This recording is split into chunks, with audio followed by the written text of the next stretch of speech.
1/√2 1√2 দ্বারা ঠিক কোন পদ 8√2। এখানে আমরা আগে বলেছি সমান্তরাল, এখন এটা গুণোত্তর দ্বারা বিয়োগ করে এক হয় না, দুটি পাশাপাশি পদ বিয়োগ করে এক হয় না। যদি দুটি পাশাপাশি পদের ভাগফল এক হয় তাহলে এটা গুণোত্তর দ্বারা। তো গুণোত্তর দ্বারা প্রথম পদ সাধারণত এই দ্বারা হয়, আর সাধারণ অনুপাত দ্বিতীয় পদকে প্রথম পদ দ্বারা ভাগ করলে কি অনুপাত পাওয়া যাবে। অনুপাতকে সাধারণত আর দ্বারা প্রকাশ করা হয়। তো প্রথম পদ a সমান 1/2 সাধারণ অনুপাত আর সমান দ্বিতীয় পদকে প্রথম পদ দ্বারা ভাগ করব 1/√2। তো কোন ঠিক আছে নিচেটা সাধারণত লব থেকে হটাইয়া হর থেকে লবাইয়া উল্টে দিন 1/√2/1 তা √2 আমরা সাধারণ অনুপাত পাইলাম। আর এর সমান কত √2 কারণ এনতম পদের সূত্র। তা মনে করি এনতম পদ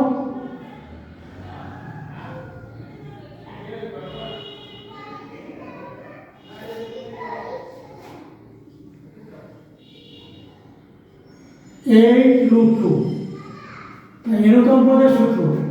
এনতম পদ সমান a আর এর পাওয়ার n - 1। আর এনতম পদের ফল আছে 8√2, এর মান 1/√2 আর এর মান √2, এর পর n - 1। এখন √2 দ্বারা আমরা গুণ করি √2 তাই 8√2 √2 দ্বারা গুণ করলে √2 কাটার জন্য তাই √2 দ্বারা গুণ করলে কাটা হয়ে যায়। তাই √2 পাওয়ার n - 1।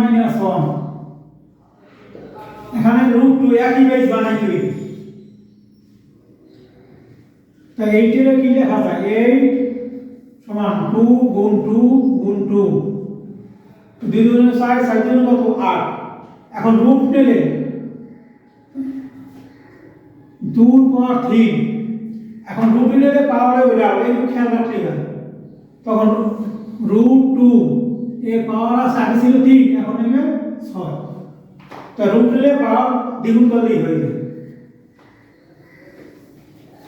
তাই √2 এইটার পরিবর্তে কি লেখা যায় √2 পাওয়ার 6 √2 সমান √2 এর পাওয়ার n - 1।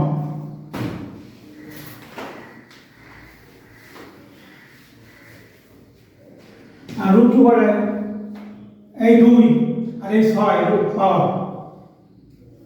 তো √2 এর পাওয়ার √2 পাওয়ার 8 সমান √2। এখন এই √2 কে বলা হয় ভিত্তি বা বেস।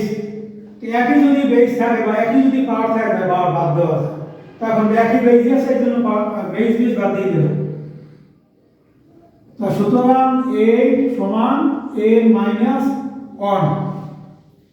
বা 8 + 1 হিসেবে নিয়ে আসলাম n। তাই n সমান 9 9 কততম পদ 8√2 নবম পদ 8√2।